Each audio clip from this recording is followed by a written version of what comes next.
Bos-bos, kalau punya banyak waktu luang, bisa nih mencoba usaha yang dijalankan Teti. Meski statusnya mahasiswi, Teti memutar otak untuk menghasilkan cuan. Sebagai perantauan, uang yang didapat bisa membantu biaya kuliah dan hidup sehari-hari nih bos.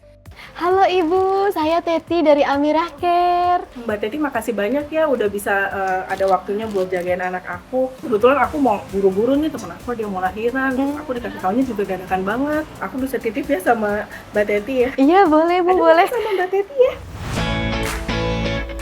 Yes, Teti mendapatkan cuan dari jasa babysitting harian. Bayarannya per jam, jadi pelanggan bisa menyesuaikan dengan kebutuhan dan budget. Istimewanya lagi, jasa babysitting ini tanpa biaya agen penyalur, biaya administrasi, hingga tanpa kewajiban pemberian THR. Wah, super duper idaman buat para orang tua ya bos. Halo bos, saya Teti Rukmana dari Amirah Care. Jadi hari ini mau babysitting harian. Mari tahu keseruannya, siapa aja kliennya dan tantangannya. Simak terus di Cuan Bos.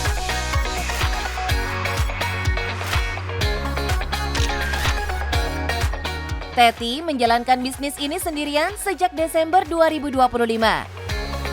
Usaha mencari cuan ini cocok untuk mahasiswi tingkat akhir seperti Teti karena jadwal kuliah yang lumayan lowong. Tidak terikat waktu, terus modal dikeluarkan juga nggak terlalu banyak bos.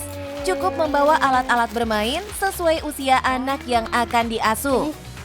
Jadi saya mikir, apa ya gitu bos. Nah akhirnya, oh iya, saya kan dulu pernah jadi babysitter selama 2 tahun di Jakarta. Sebelum kuliah, saya babysitter menginap.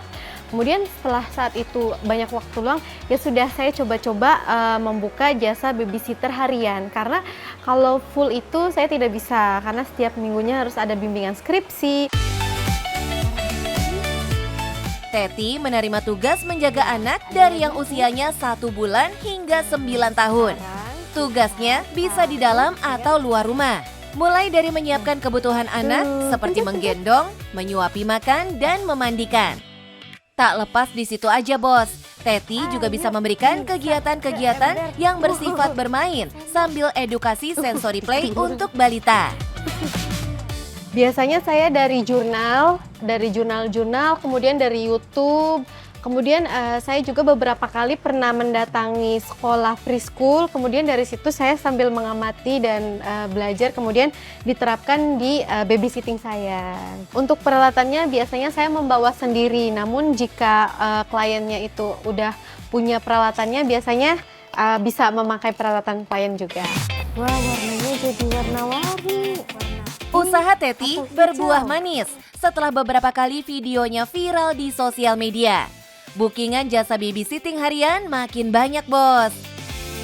Mulai dari ibu-ibu yang mendadak ada meeting, ingin ditemani kondangan, hingga mau sidang tesis. Saya itu memperkenalkannya melalui media sosial, dari platform TikTok, Threads, dan itu lewat aktivitas dengan anak. Tentunya dengan seizin orang tua dulu untuk men-tag konten, dan tentunya biasanya wajah anak itu kita sensor supaya tidak terlihat karena itu privacy kan. Kemudian viral FYP dan akhirnya banyak parents yang datang untuk memesan jasa ini. Bos, nggak jarang loh klien Teti ini berasal dari turis-turis asing yang sedang melancong ke Jakarta.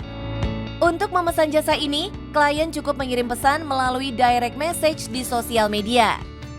Untuk rate-nya tuh bos, jadi tergantung ya. Biasanya ada WNI, ada WNA. Kalau WNI itu dari startnya 30.000 sampai 35.000 per jam.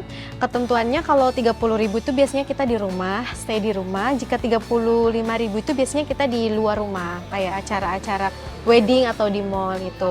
Nah, jika untuk WNA biasanya itu di 40 sampai 45 per jam. Sekolahnya sekolah apa? Namanya cari cuan, harus ada aturan mainnya ya bos. Teti menentukan batas minimal booking selama 4 jam dalam 1 hari. Tapi rata-rata klien mengambil jasa untuk 6 jam. Untuk waktu kerja, Teti mengambil libur hanya 1 hari dalam seminggu. Dalam 1 bulan, cuannya lumayan banget bos buat usaha seorang mahasiswa. Ditambah lagi, tak jarang Teti mendapat tips yang nominalnya bisa 3 kali lipat dari tarif yang seharusnya. Mantap kan bos? Itu ada mama. Wah, terima kasih juga. High five, mari. Wah. Bos, buat kalian yang ingin terjun di dunia babysitting harian ini, tips dari aku yang pertama, kalian harus selalu happy, dan yang kedua harus paham basic mengenai anak-anak, dan yang paling penting, cuan bos.